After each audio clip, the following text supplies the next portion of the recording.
Hello friends, hope you're having a delightful week, and this week I want to actually respond to a little bit of discussion that was had on one of our previous videos, which was a lot of fun. We love it when y'all engage in our videos, have conversations with each other, and exchange things back and forth. But over the course of one conversation, a couple of things came up about witchcraft, Wicca, the occult, paganism, all of those kinds of crazy things. And are those things okay to do for Catholics? Let me tell you a quick story. When I was in college, we found out that some people were using a Ouija board in the basement of the dorm that I was at. And so, of course, my friends were like, let's go down and check it out. And I was like, no. Because my mother taught me that you shouldn't mess around with those things. Well, they wound up dragging me down to the basement. We walked into a dimly lit room with all these people huddled over a Ouija board, and I stood in the back where nobody, mind you, could see me at all. And of course, they asked a question about what was written on my shirt, and the Ouija board spelled it out, and I booked it out of there immediately. Case in point, purely anecdotal,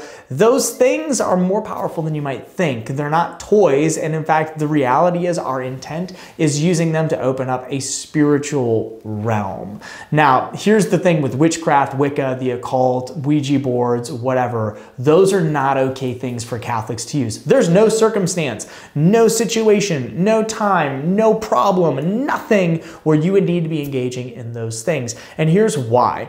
Spirituality is real. Now, if we are spiritual people, we believe in Jesus Christ, resurrection from the dead. We believe in angels, demons. We believe in a whole world that is unseen. And because of that, we can't look at certain things and just pass it off as, oh, that Ouija board where we're trying to, contact the dead, witchcraft where we're trying to conjure up spirits, Wicca where we're worshiping nature, or paganism where we're worshiping false gods. Those things are just harmless. And in fact, maybe they're even beneficial to Catholics. There's no circumstance where those things are beneficial. Because if we're calling upon any other name, any other power, any other supernatural force other than the Lord, well, there are plenty of other supernatural forces that are going to go ahead and dive in there to try to manifest themselves as powerful entities, and they do have power. So here's the thing. If you are somebody who maybe has dabbled in witchcraft, you've dabbled in the occult, and that includes tarot card readings, psychics, anybody who's trying to contact a higher spiritual power and not put themselves in community with the Lord, even if those people are Christians, even if those people claim to be Christians or Catholics or whatever,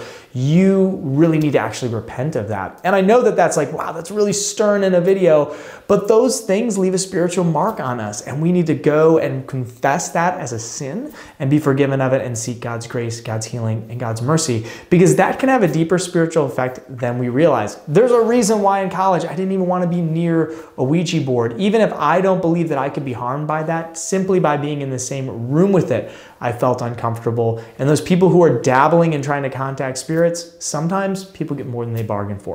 So here's the deal. Witchcraft, paganism, even if you think it's funny, it's a game, it's just a joke, there are things that we can do, even if we think they're a joke, that don't diminish the reality of it. And that's just the truth. We can't take away dark spirituality and rob it of its power simply because we think it's a game, any more than we can rob the Mass or the sacraments of their power simply because we don't believe in them.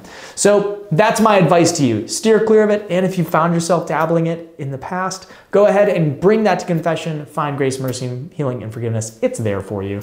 And if you have a question that you want answered, or you just want to have some great discussion, go ahead and do that in the comment section below this video. Subscribe to our channel at Life Team for great content just like this. Give this video a like, and maybe you're going to disagree with them saying, so you're going to give it a dislike, but at least have a conversation with us in the comments, and we will see you all back here.